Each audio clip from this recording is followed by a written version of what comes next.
This is Gotham TV Podcast, episode 51, where we look at Gotham Season 2, Episode 1, Damned If You Do.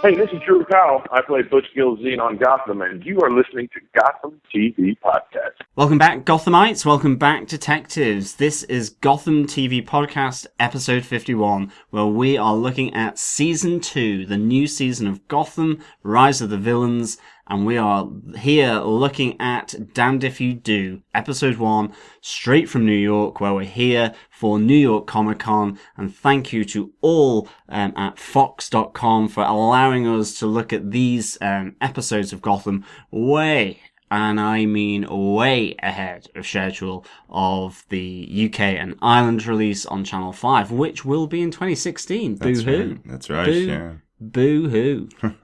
But nothing can take away from New York Comic Con at the moment, and wow, it's absolutely fantastic. We will be coming to you with a podcast with all our highlights and report back from New York Comic Con this week, where we'll get to do interviews with the cast of Gotham in a round table. We will be at the Warner Brother panels that will include Gotham, also screenings of Legends of Tomorrow, the spin-offs from Flash and Arrow on the CW network, also looking at Supergirl and all the other things in between. And you can check out at Defenders TV Podcast as well for all our Marvel work. But I am one of your hosts, because I almost forgot that, John. I thought you'd forgotten who you were.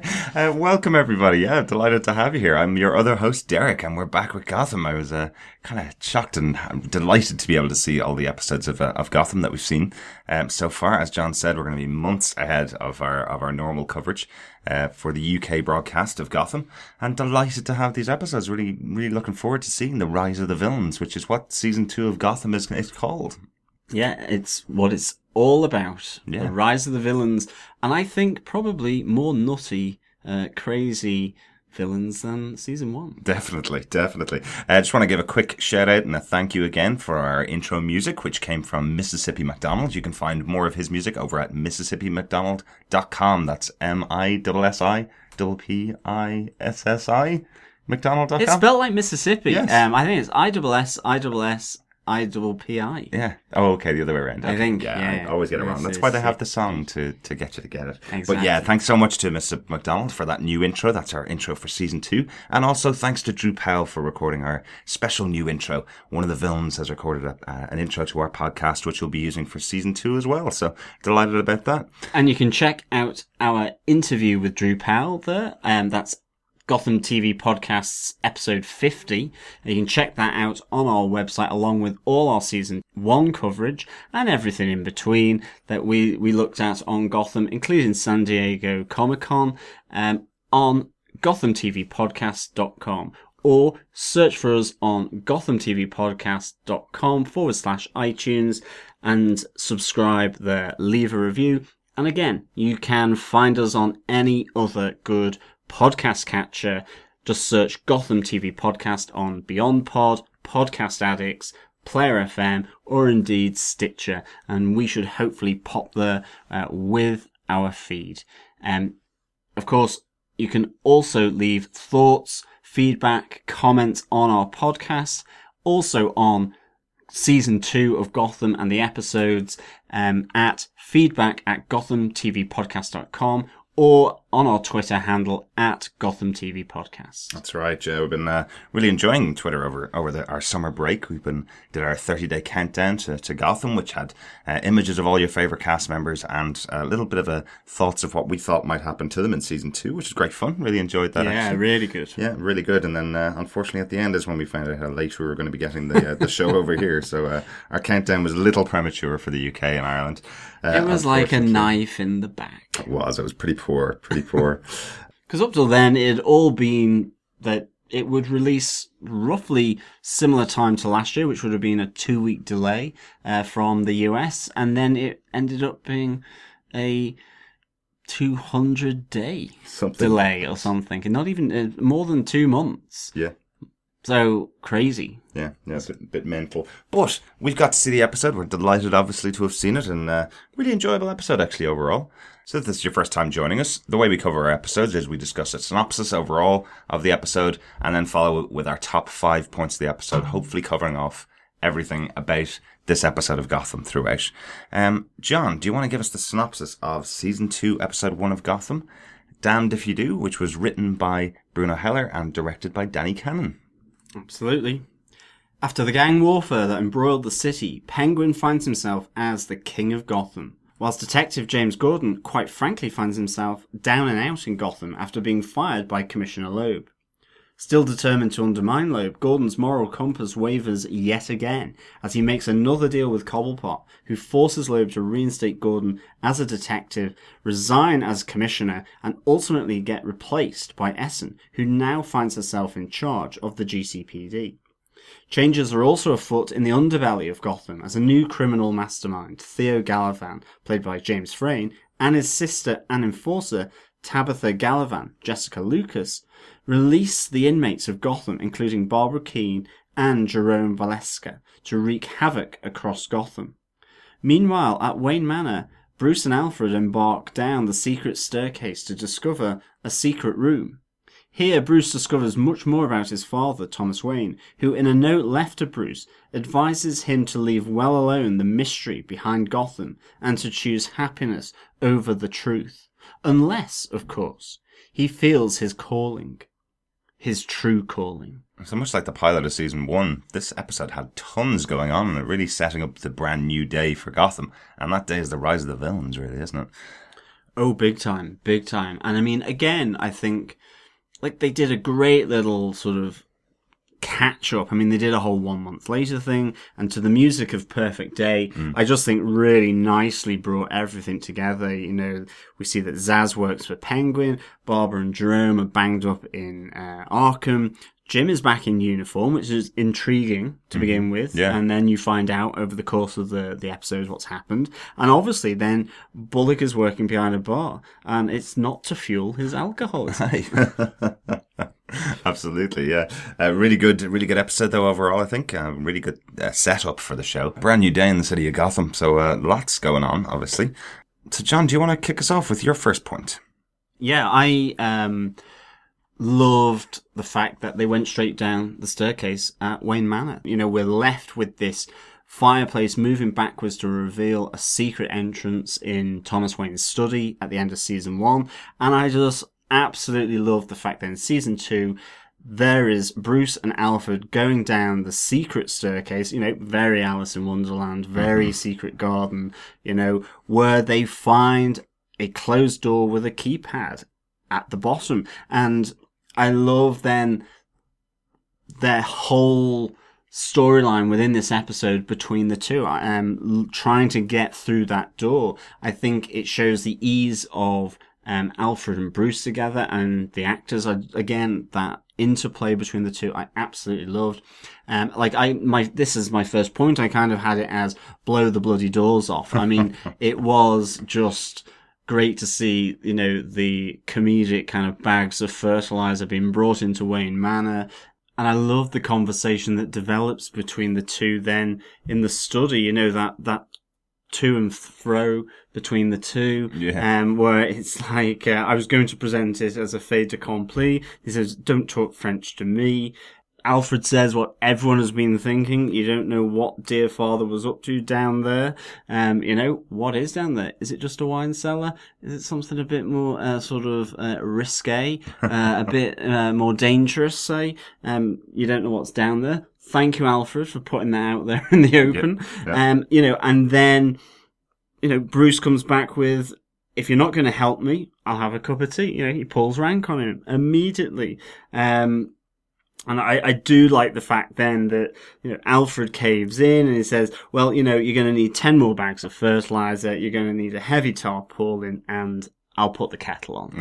So, you know, it's just a really nice play off. And of course, all that interaction, all that stuff is great. And it leads to, obviously, a huge reveal and moment, which is played out right at the end, which I suppose we will come to later on. Yeah, definitely. For this scene, what I really liked was the fact that it came straight to this after all that summer of waiting that we've had. It came straight to the reveal of what is down the stairs, what is underneath Wayne Manor. I was hoping for that. But they did push us off a little bit. They did show us that there was a keypad that Bruce had to enter his code into to get through this door. So it wasn't as simple as they go down the stairs and find exactly what the mystery was that we're all expecting. They did hold us off a little bit.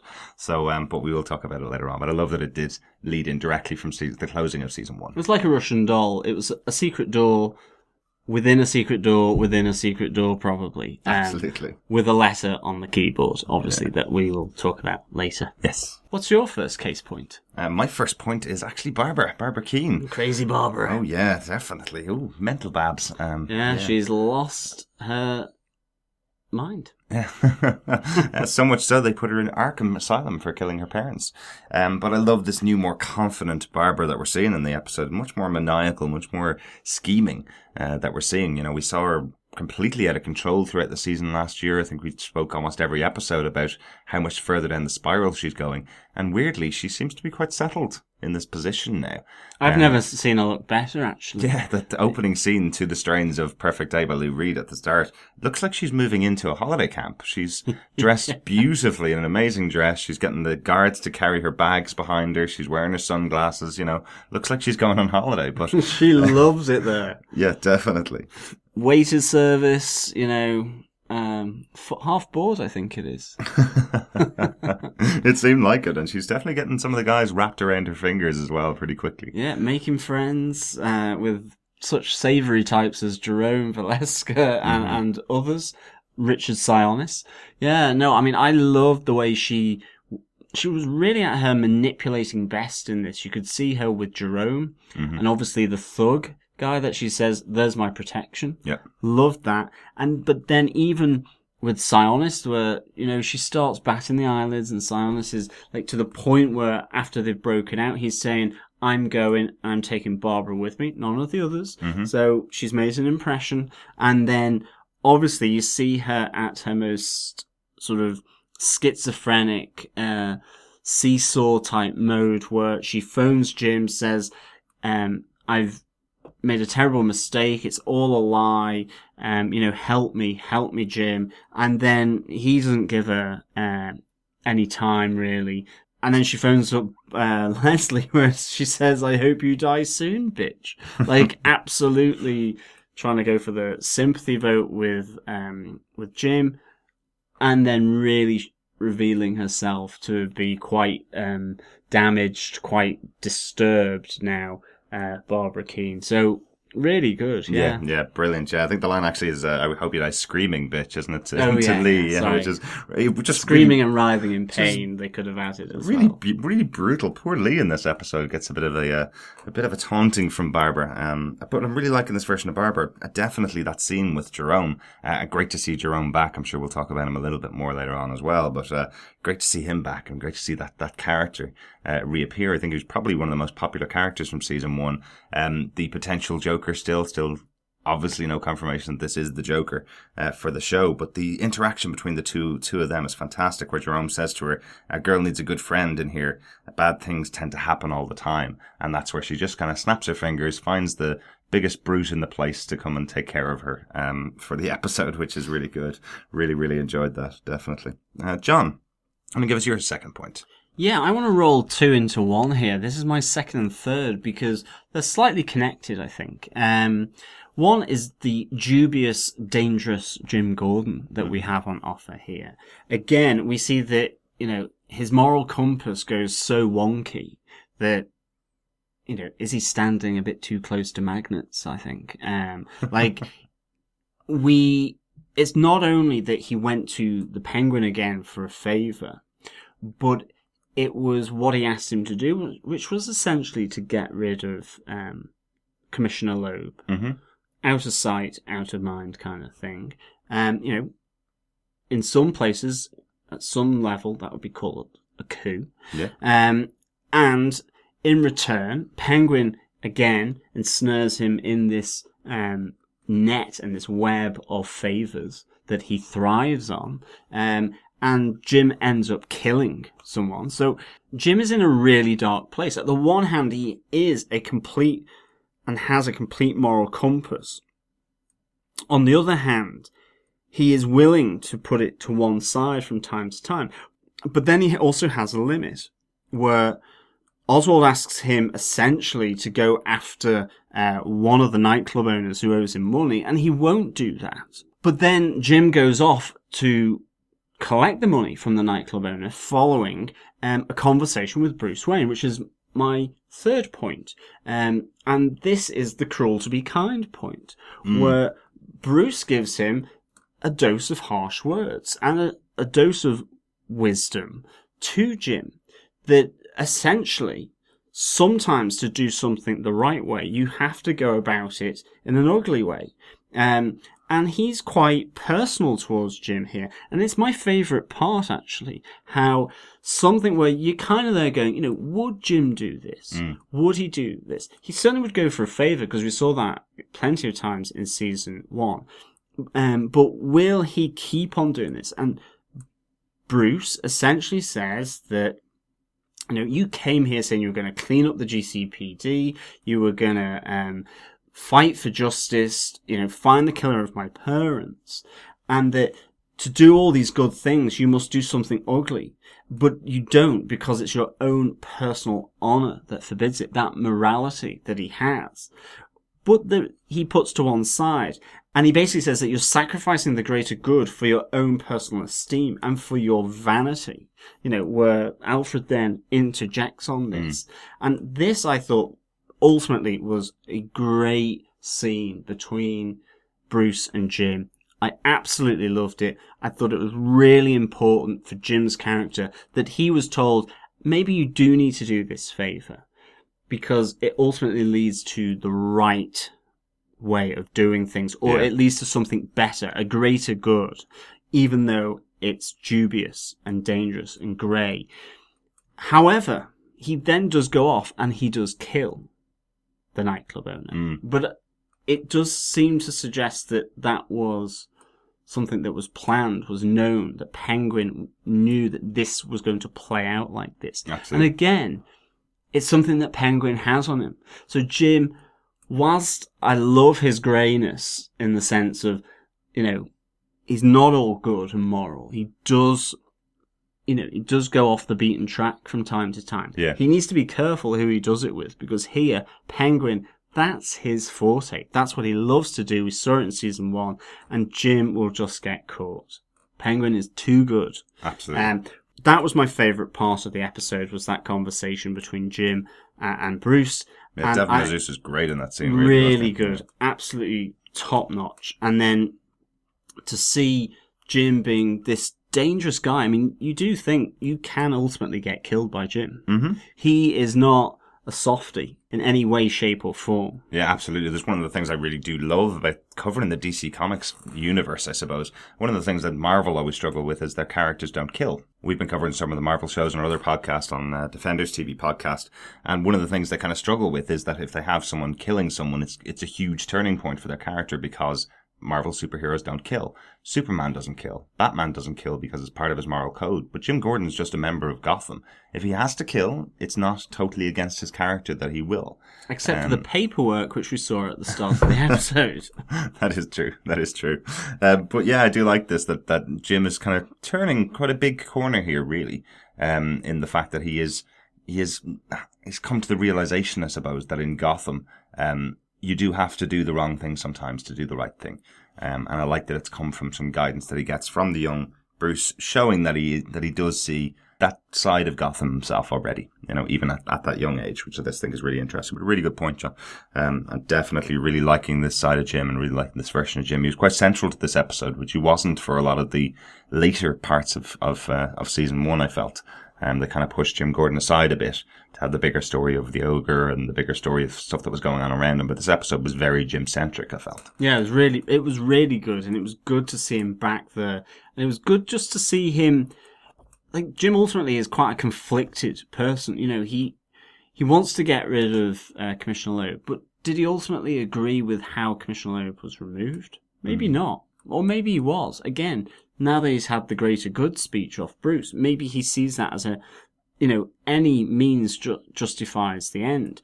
But will that come to haunt him as well, if he goes down that route? Because ultimately, not even, dare I say it, Batman would necessarily say that every single means, or the worst possible means, can justify some of the ends. He would always look to do the most ethical route to that. Yeah. Sometimes it doesn't work out like that. I get that. But, Jim is definitely, I think, a bit conflicted still. Yeah, I would think maybe if Bruce knew the actual favour that he was going to have to kill someone, or that he did kill someone, maybe Bruce wouldn't have seen it as, I suppose, as the right thing to do. We saw that even though Selina Kyle killed someone that was attacking the two of them in the first season with Reggie, Bruce turned on her immediately and had really stern words to say for Selina. He'd probably have quite stern words to Jim, knowing that he's killed someone in the pursuit of the greater good, I suppose, as he says. But it's an interesting little quandary, I suppose, for the character. Yeah, and I mean, it'll be interesting how it plays out for the remainder of this 22 episode season. Will there be some kind of road to Damascus moment for Jim, where he kind of thinks, I do need to be more careful how I behave as a cop? Because, you see it later where as GCPD, as law enforcement becomes more and more desperate to deal with the lunatics, with the Joker and that, they resort to desperate measures. But at the moment, this is still in the infancy. And so he should still be trying to do this by correct law enforcement. Yeah. And that's the thing. He's moving away from that very quickly. And I don't know whether it's correct to be doing that at the moment. Right. Because I think desperate times, desperate measures, and you see that in some of those comics and some of those graphic novels. In the films, when you have the full-blown Joker, you've got people like Dr. Freeze, you've got Bane, and so on. Desperate times, desperate measures, exactly. But is it desperate enough that he's doing what he's doing? Yeah. Well, you see where good police work got him. It got him working as a traffic cop. That is true. And then even better police work gets him thrown off the force by Loeb. So he's probably found himself at a bit of a stonewall. In just the first episode, he's been demoted and then fired for doing good police work in Gotham. But does it contradict then everything that Bruce is pointing out to him that says, you came here saying you were going to clean up Gotham, change Gotham, change the GCPD, find his parents' killers, and fight for justice, order, and presumably the American way. And, is he able to do that? Is he able to be essentially Two-Face? Like, do one thing, but do it in quite devious ways and dangerous ways. Yeah, he definitely can't do it with Loeb in charge, which brings me to my next point. Yeah, kind of jumping around my points a little bit, but yeah, the big scene for me in this episode, I'm going all villainy in this episode. I think it's something to do with this being the rise of the villains in season 2. But my big scene here is Oswald and Zsasz paying a visit to Commissioner Loeb to pay off that little debt they now owe Jim. What a scene! My gosh. Oswald just, confidently standing in the police commissioner's home, looking for some peanut butter for his sandwich, while Victor Zsasz essentially kills Loeb's 2 security guys. Yeah. Cuts one of their heads off and then starts playing him like a ventriloquist, essentially. Gosh, really. If you didn't think the show was for adults, by some of the scenes in it, this particular moment definitely is a bit of a freaky one. As Victor Zsasz removes someone's head and plays with it in the apartment of the commissioner. We're definitely seeing a big involvement here with Victor Zsasz and Oswald Cobblepot. They've now formed a new gang, essentially, taking on board Butch Gilzean, who was left kind of on his own, as you heard in our interview with him. He has joined Oswald Cobblepot's side. We've also got Selina Kyle joining Oswald Cobblepot's side. And obviously Victor Zsasz, who's abandoned Falcone and found a new master, essentially. So, Oswald's really risen to power. I really like that Zsasz is working for Penguin. I love that Penguin is consolidating his power in Gotham. And I mean, quite frankly, not only consolidating, but I mean, building and building and building, because to have the kahunas to go into the commissioner of the police department's house and be quite so frank with him. And again, he seems to know everything. He's saying, hey, you're monkishly pure. There's nothing I can hold over you except for death. And I know everything about you. You are, one of those rare beasts, he says. He knows a lot. He knew how to play Jim Gordon like a string instrument, really, in relation to him going after the nightclub owner. Again, was that because he really needed the money from the nightclub owner, or simply to get the dirt on Jim? Yeah. Another file. I mean, to an extent, he's almost like a mirror of Commissioner Loeb in that information handling and keeping it all together so he can pull it and use it for his own gain. And I absolutely loved that. But again, as well, Zaz working for the Penguin, fantastic. I mean, even with firing the gun into the head of some guy who thought he had just sworn fealty and allegiance to Penguin, and then gets a bullet through the head from Victor Zsasz. And I'm really excited to see how Victor Zsasz develops, how Anthony Carrigan plays him here, because I loved him in season 1, and I'm kind of liking the manicness that's coming out even more so far in just this episode. Yeah. So really can't wait to see that. Yeah, definitely. I do have one question though on this particular scene with Oswald and Zaz and Loeb. I'm wondering why Oswald didn't go after Miriam, Loeb's daughter, or Loeb's cobblepot, as we found out in Everyone Has a Cobblepot in the first season. Why didn't he go after Miriam and bring her back and expose Loeb as being the father of the woman who killed his wife, I suppose, isn't it? And that's the big secret. Wondering why he didn't go that way. I think he just tends to like the violence, really, now. I think so. Tends to like to hold a gun over someone's head rather than a secret, in this case. Which I thought was quite interesting. But I think that leads me on to my fourth point, which is ultimately that the result of all this is that we see Commissioner Essen, which is fantastic. Absolutely. Loved Captain Essen in season 1. She really grew in that character, really given the airtime, really good. And now at the end of it, she becomes Commissioner Essen. And, it's all really looking up, because, I mean, it's a new day, Jim, she says to him. We're going to do great things together. And that is so good to hear. Look, I know a ton of inmates had just escaped from Arkham, and that was the bad news. The good news, bad news sandwich. That was the bad news. Of course, it's not going to last, but I can't wait to see how these two interact and work together. Commissioner Essen and now Detective James Gordon reinstated. He's gotten his favour from the Penguin. And it'll be interesting to see how or if that bites him on the ass at a future date. Yeah, I'm loving the interplay between these two characters. Loved them in season 1. The fact that Sarah Essen was the one that always had Jim Gordon's back. In the comic books, the character is quite central to Jim's storyline. She's the one that he cheats on his wife with, essentially, in some of the earlier books. So I'm really liking the fact that he finally has someone in the commissioner's office to have his back, really. He's been struggling against Loeb all the way throughout season 1. Since the first time we met him, and now we see the two of them hopefully working side by side on this new day for Gotham. So that's going to be really interesting to watch, definitely. Yeah. What's your next case point? My next case point is Zardon. Zardon, the Soul Reaper. Yes, really interesting. Yeah. What a character. What a weird one. Sometime during my second rewatch of Gotham, during the summer break, when it was on Netflix, when I was just watching it back to back for a while, I kind of came to a realization that I kind of misunderstood some of season 1 of Gotham. Weird to say for a podcaster, I know. I'd watched the episodes quite seriously, I think, throughout season 1, and hadn't really gotten the comedy elements as much as I got them the second or third or fourth rewatch of the show. There is a lot of elements of the show that feel like something out of Batman 66. Big time. That's understandable. Yeah. It is a prequel to everything Batman. Now we know. So I think that's why there's the big bag of fertilizer, even though fertilizer doesn't come in bags of that size. And if it does, it's probably destined for the army. I love that.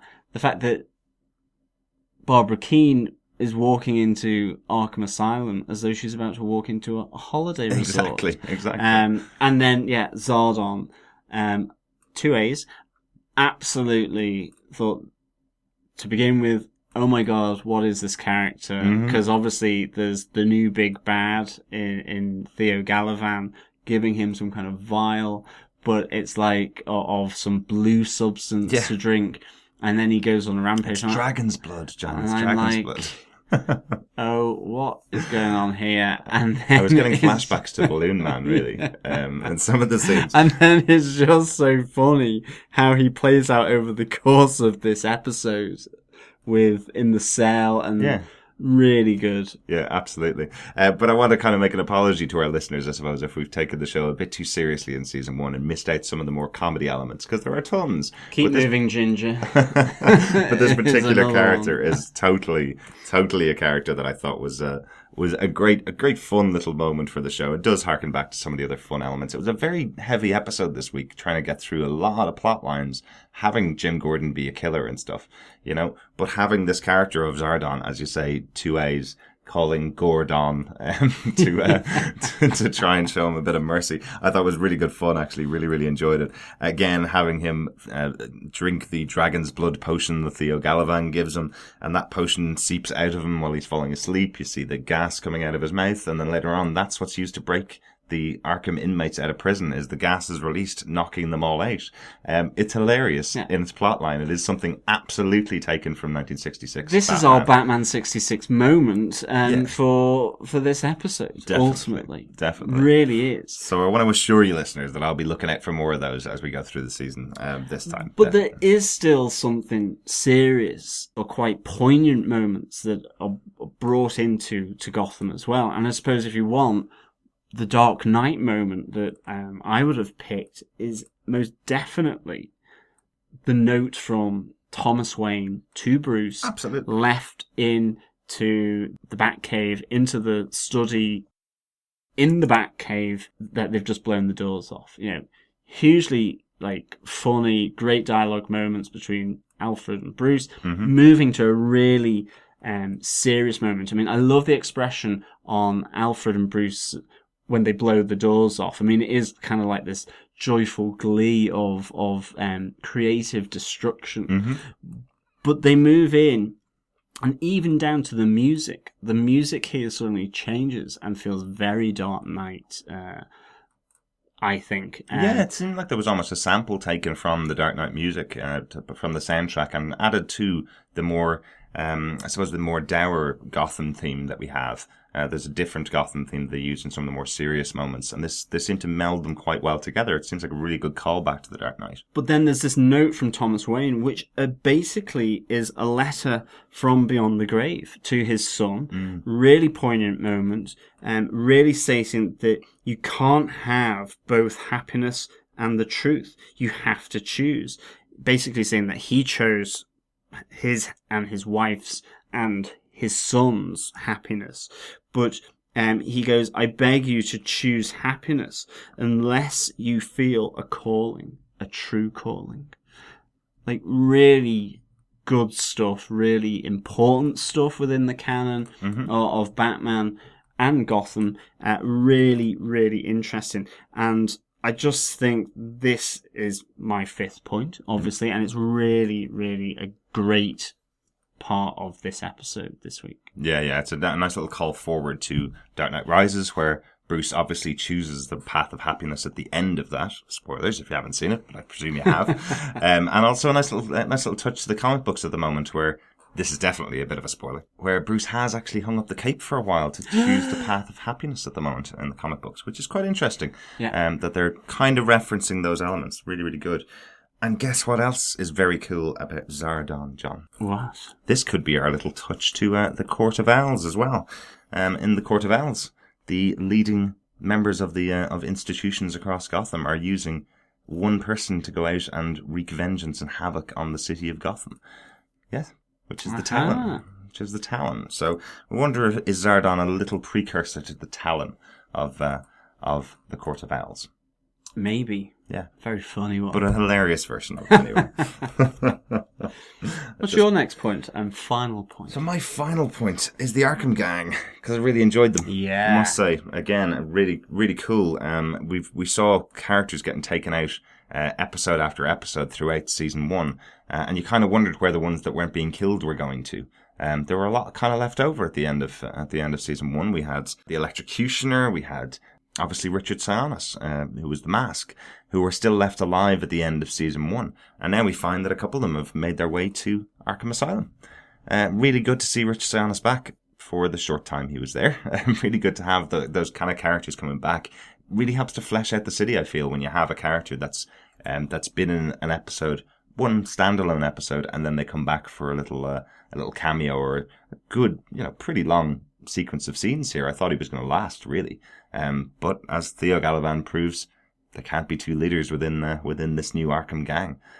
So unfortunately, he does lose his life here. Pretty sadly, unfortunately, that he's not around for very long. But we do get the reveal of Jerome and see that Jerome Velasquez, who was mental in the first season of Gotham, is moved to Arkham Asylum and is just as crazy now. I think this character is fantastic. I love Cameron Monaghan's portrayal of Jerome. Really agree. Completely really agree. good. And I was definitely getting a really good Jack Nicholson vibe off him in this episode, much more so than any of the other versions of the Joker that we've seen in the past. This version of Jerome seems to at least be a big fan of Jack Nicholson in some of his roles in the past. So I think that's where he's getting a lot of his mannerisms and a lot of the way he does things. Really excited to see, now that he's back on the streets of Gotham, excited to see where Jerome goes. Yeah, I really like Jerome's mannerism. I love how he comes across. I love the moving between sort of quite a scary face to a smile to a laugh and so on. And obviously one of the things here is he's really looking out for where power is. Mm-hmm. So in Arkham, he's hooked in with Sionis. Yep. But he's ready to ditch Sionis in an instant as soon as Galavan offers him that kind of rousing speech in his penthouse of his own building after he's been broken out of Arkham, which is, a group of outlaws working as a team in Gotham. Gotham would tremble. I see brilliance, charisma. I see power, whereas the world sees lunatics. Really kind of pampering to their egos. Oh, absolutely. And Jerome is loving it. And I read a really interesting interview with Cameron Monaghan, who plays Jerome, where he was saying that he was wondering why his neighbours didn't get him thrown out of his apartment, because he spent 2 or 3 months preparing for the role, just shouting at himself in a mirror and laughing at himself in a mirror for days and days and days on end. I just thought it was quite interesting that he put that much work into it. You can really see it. The character is fantastic. Really, really enjoy him. And then we have Dustin Ybarra, who's a comedian, plays one of the other background roles. I think we're going to get to see him a bit more next time. He's one of the other 6 that are released. And we have the Big Ape, I suppose, the guy that Barbara got as her protection, is also taken as part of the member of this 6-person crew, which we'll see in next week's episode, I believe. Definitely. I'm looking forward to that. That's my points for the episode. John, you finished on your points. Do you have any notes for this episode? I do have a few notes. Basically, we see Bullock working behind a bar. He's no longer with the GCPD. Mm-hmm. He's left the GCPD. We see that he was demoted like Jim was by Commissioner Loeb. But unlike Jim, he decided, I'm not sticking this out. He works behind a bar. His alcoholism is long gone since he left the GCPD. And he seems in a happy place. And we get a really good moment where he's wiping the bar down, lifts the head of some punter who has been there all night, just to drop it back down onto the counter of the bar. Like, really good. There's still the relationship there. Jim obviously still keeps in touch. We see him going there to drink away his sorrows, which is what Bullock would have done previously. So really good to see Bullock here. Will that be us and Tiernan Oak when we're over it? Maybe, absolutely. Yeah. Of course it will be. On Saturday. We'll have to recreate Bullock and a drunk punter on a bar. Yeah, we're just going to pretend we're doing a scene from Gotham. For everyone who's wondering what the hell are these people talking about, we will be at Tir na Nog in New York this weekend, Saturday, from between 7:30 to 8 we'll be arriving. So it's a Gotham TV podcast get-together. If you're around, if you want to join in, come on over, and we will have a few pints of the black stuff. Right. Yeah, absolutely. Anyway, you're right though. That is a fantastic scene. It's great to see Harvey back. It's great to see he's such a central character. Great to hear that he's off the drink. He's got a woman that doesn't hate him, which I loved this little line there, and he sleeps through the night as well. Really good scene. Really good. Yeah, it'll be interesting to see how much of him we get to see, given that he is no longer with the GCPD, or even to see how long that will last for. Mm-hmm. Yeah, absolutely. Any other notes? The only other one that I have is I just love the brief look at Enigma and his alter ego, the Riddler, in the mirror. I just thought really good. I love the difference between the two. I love the fact that as Enigma walks away from the mirror, there stands and remains the Riddler in the mirror, looking confident, really confident. He's going, we need more fun, and starts talking about Christina Kringle, in a way that Enigma does not enjoy, does not like. That I really liked. I can't wait to see how they develop the Riddler through this season, with that sort of bipolar, schizophrenic look. Yeah. Great use of the mirror motif for representing that. And as I say, in particular, as he walks away, that there he is, still standing, looking out, talking to Enigma in a disparaging tone. Loved it. Great. Yeah.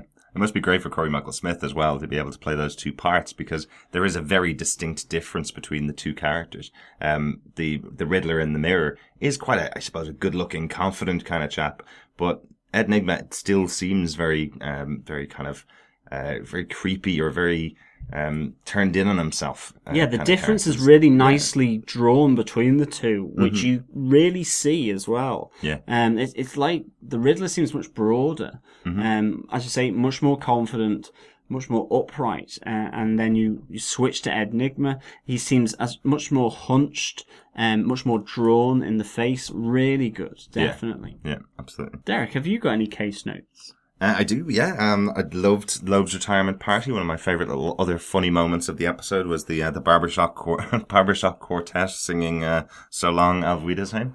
Thought it was fantastic. Nice little moment. And our introduction to the Galavans as well. Definitely. We talked a little bit about them, but Theo Galavan says he's an adopted son of Gotham, but who's grown to love it. So obviously new to the city, himself and his sister coming in to fill maybe a void that was left behind by some of the mafia leaders that were running away or pushed off a bridge or shot in the head at the end of last season.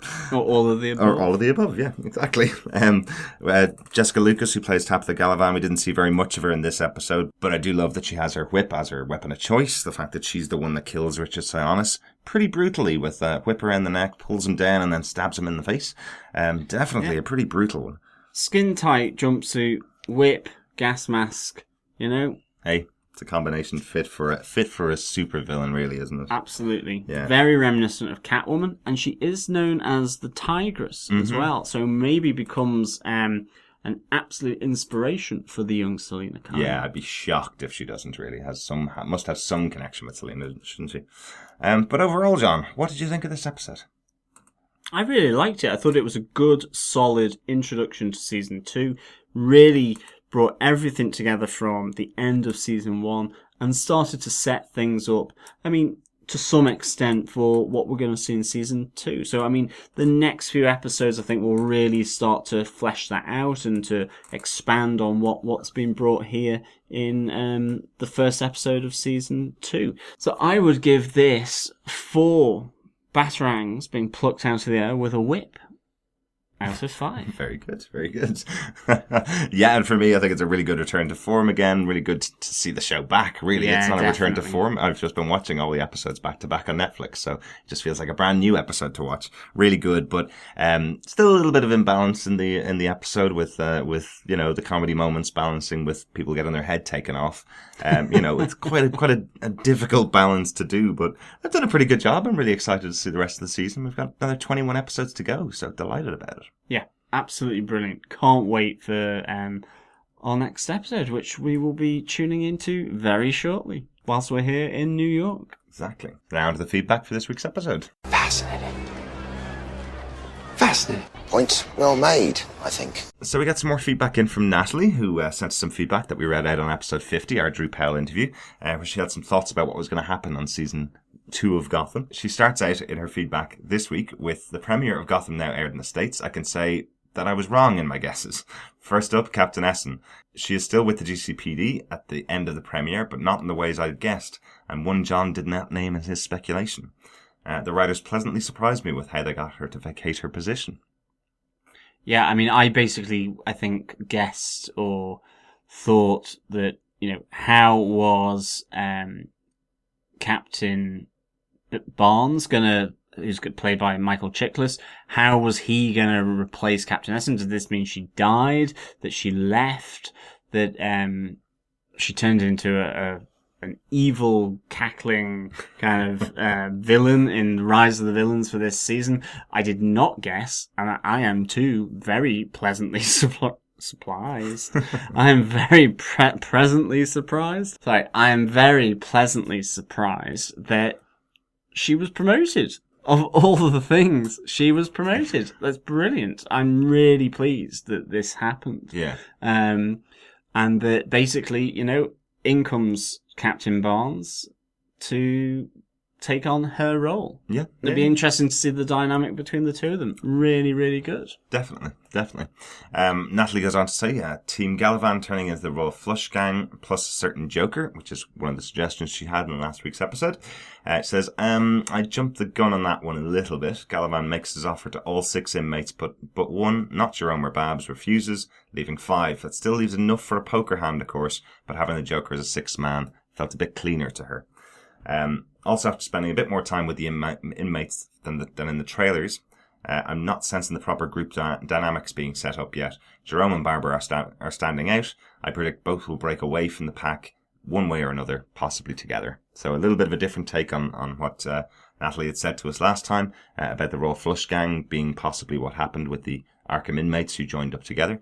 But I like that idea so much from Natalie that I'm still holding out that maybe the Royal Flush Gang is the name for this group. Yeah. Because we have Galavan say here, this team who will wreak havoc upon Gotham. Mm-hmm. So it's still possible that maybe it could be the Royal Flush Gang. I think that would be a really nice little and a neat way of bringing the Joker in through this gang, and maybe combining it with some kind of Red Hood element. Because again, as I said in our 50th episode, I really liked how the Red Hood element was played out in season 1. This idea that anyone, anything could be the Red Hood, and all these different people that could or could not be the Joker. I thought it was a really nice way. I mean, maybe the writers didn't mean it, but that's how I took it, and I thought that was really good. Yeah. Really, really good. And so I'm kind of hoping that they combine both these elements, because I think they sound smart, they sound neat, it sounds that it's dealing with the canon really well by having that. But, so, Natalie, I've still got my fingers crossed. Yeah, definitely. And Natalie's slightly on the same side as well. She says that the part where Jerome gets his Joker name from some playing card themed group, a la the Royal Flush Gang, still perfectly valid, of course. It's just looking a little less likely to happen here. Frankly, now would be a bit too early anyway for her. Better that Joker and Batman emerge with those names in parallel at the end of the show's run. I agree. I do like that idea that it comes from a playing card, but I hope that it's going to be a little bit later on in the show. Again, if Jerome is the Joker. It's looking quite likely. He's definitely got a flavour of the Joker to him, but he's very close to being the Joker for the show. And finally, a little bit of nice compliment from Natalie. She says, your in-depth analysis was great fun last season, even with the 3-week lag. You caught things I missed or forgot. I like your style. Passionate about the show without being excitable or overly energetic. easy to listen to, aside from my American ears trying to parse your Irish and English accents. Thanks very much for that. Thank you so Natalie. much, Natalie. It's really nice. Thank you. Bet you didn't expect that we'd be doing the first episode of season 2 as quickly as we have, given that Gotham and 5 are not going to be broadcasting the show until 2016. Absolutely, because she does go on to say, I shall now go to radio silence until you lads review an actual episode or guess something that I get to tease you about being spot on or horribly wrong. And definitely it's going to be a bit of a roller coaster, because whilst we're here in New York, we're going to try and catch up as much as we can. And I think we're probably going to be able to get about 5 episodes in, which will take us to the Monday after the end of New York Comic Con. Yeah, that's right. Hopefully, we're going to cross our Or fingers. should I say, not the Monday after New York Comic Con. And that we'll be able to get 5 episodes in, 2 of which we'll be able to watch live. Yeah, hopefully. Hopefully we're going to cross our fingers anyway. Natalie signs off with one of your American fans, but sadly not one who's going to be at New York Comic Con to meet you. Boo. Sorry about that, Natalie. Just make sure you do follow us on Gotham TV Podcast on Twitter, or go to our Facebook group. We'll be posting tons of photographs, hopefully, on Instagram, on Facebook, on Twitter, from our experience in New York Comic Con. We will be doing a very special New York Comic Con episode, which, as John already mentioned, will include some interviews with the cast members of Gotham that we're going to be meeting in New York this week. Really excited about that. Yeah, really excited about that. Remember as well that if you are at New York Comic Con, if you're in New York but not at New York Comic Con, we will be at Tir na Nog from 7:30 to 8 o'clock in the evening. Starting from that time, but Yeah. we will be having a few drinks, so we will be there a bit longer than that. Yeah. We just expect that we won't get there until about 7:30, 8 o'clock. We certainly won't be in there at 7:30 in the morning, Yes. through to 8 o'clock at night. It will be from 7:30 in the evening at Tir na Nog, an Irish pub, no less. You're getting so good at I pronouncing know, that. scary. Yeah, very good, very good. Hopefully. It's on 39th Street. You can go to our website, www.gothamtvpodcast.com, and look for our top events for New York Comic Con 2015. In the news section and events, go there, check it out. We've put in a little Google Map link there from the Javits Center in Hell's Kitchen to Tir na Nog. It's very close to there. It's only about a 10-minute walk, I think. Exactly. It has its own website, so you can search it, Tir na Nog, close to the Javits Center. And if you're checking out the website, just make sure it's the right Tir na Nog. It is the one on 39th Street, because there is another Tir na Nog, a sister bar to this one that is closed down at the moment, so don't go there. Go to the right Tir na Nog on 39th Street. Full details will be on our website. I'll make sure it's in the show notes as well. But thank you very much for listening to our coverage of the first episode of Gotham Season 2, Episode 1, or Gotham Rise of the Villains, Episode 1. It was really good. Yeah, we'll be back very soon with both New York Comic Con coverage 2015 and also episode 2. We are trying to get as much Gotham crammed in our visit over to the US as possible. And we will be releasing those as we record them. Of course, again, please subscribe to us, leave a review on www.gothamtvpodcast.com/iTunes. Every review, every subscription helps. And we will pop almost like magic into your iTunes feed every time we release one. And again, search Gotham TV Podcast on any other good podcast catcher as well. Beyond Pod, Podcast Addict, Player FM, or Stitcher. But for now, back to Fox On Demand for Season 2, Episode 2 of Gotham. Absolutely. This is great. We're binge watching this again as well. Thanks very much for joining us. Thank you so much for joining us. And thank you for the feedback, Natalie. Remember, please send in your feedback. If you have any thoughts or comments on the show or the podcast, at feedback@Gotham TV Podcast, or via the Facebook page, or via Twitter.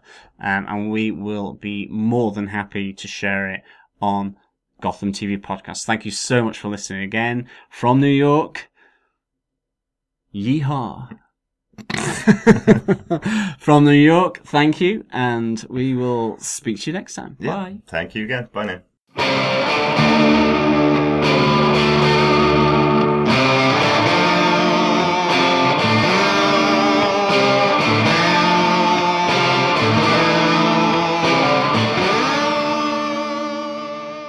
Thanks for being a Butch supporter. Butch loves you, baby. I am too very pleasantly surprised. I am very presently surprised. I'm very pleasantly surprised. Oh my god. I am very pleasantly surprised. Pause and just say that. I'm just like, keep that in. I am very presently surprised. Sorry, I am very pleasantly surprised that she was promoted. Of all of the things, she was promoted. That's brilliant. I'm really pleased that this happened. Yeah.